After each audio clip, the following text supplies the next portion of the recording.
I never thought the girl I grew up with, the one who claimed she only liked guys who used to laugh at my silly crushes on women, would be the one to shake my entire world with just 3 simple words.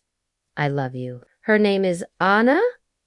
We've been inseparable since we were 10 years old. She was always the loud, daring one, the one who dragged me into adventures, while I was the quiet shadow who was just happy to follow along.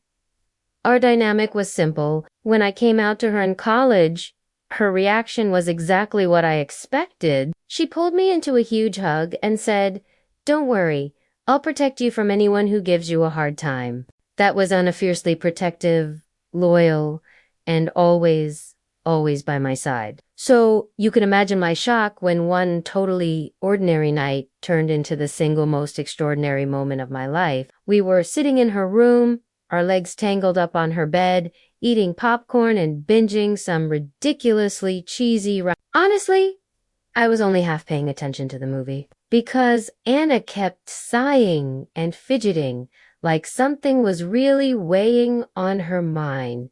I'd never seen her so restless. Finally, she just grabbed the remote and paused the screen right in the middle of a dramatic scene. "Can I tell you something?" she asked, her eyes darting everywhere but at mine. "Of course," I said, even though my stomach had already started twisting into a knot. I braced myself for bad news. She took this huge, deep breath, the kind you take before you jump off a cliff. "I don't think I'm as straight as I thought I was." My heart just stopped. Anna, the girl who literally teased me for blushing when a pretty barista smiled at me, was saying this to me. I could barely find my voice, but I managed a soft, "Okay." "What do you mean?" She finally looked right at me, and her eyes were glassy with nerves. "I think I'm in love with you." The room spun for a second. I genuinely couldn't process it. It felt like my brain shorts. I had secretly, desperately crushed on Anna for years, but I'd buried that feeling so deep down, convinced she would never, ever feel the same way. Hearing her say those words out loud felt impossible, like a dream I didn't even dare to have. I was so stunned that I didn't speak, and I could see the panic rising in her eyes. "I know, it's crazy," she rushed on, her words tumbling out. "I'm probably ruining everything right now, but I can't keep pretending. Every time you smile at me, every time you take care of me when I'm sick, or listen to me rant about my stupid problems at 2 in the morning, I just realized no guy has ever made me feel the way you do." Her voice cracked on the last few words, and that's what finally snapped me out of my daze. "Anna," I whispered, reaching for her hand. Her skin was cold.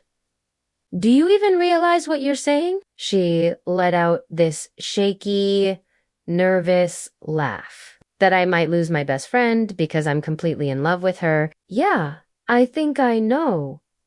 But I didn't pull away. I held her hand tighter. "You're not losing me. If anything, you have no idea how long I've wanted to hear you say that." Her eyes widened in disbelief. "Way too mean." Yes, I could feel my cheeks burning hot. "I've loved you for a long, long time, but I never thought you'd look at me that way."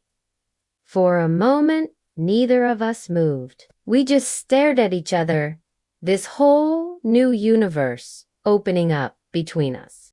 Then she broke into this shaky, relieved smile, the kind of smile that made my chest physically ache with affection. Slowly, she started to lean forward, and I met her halfway. Our first kiss was clumsy and nervous and probably tasted a little like popcorn, but it felt like fireworks exploding in a room we'd sat in 1,000 times before. It felt like coming home. When we pulled back, Anna was laughing through tears. So I'm not straight after all. Who knew? I laughed too, feeling lighter than I had in years, and brushed a stray strand of hair from her face. Guess you just needed the right girl to help you figure it out.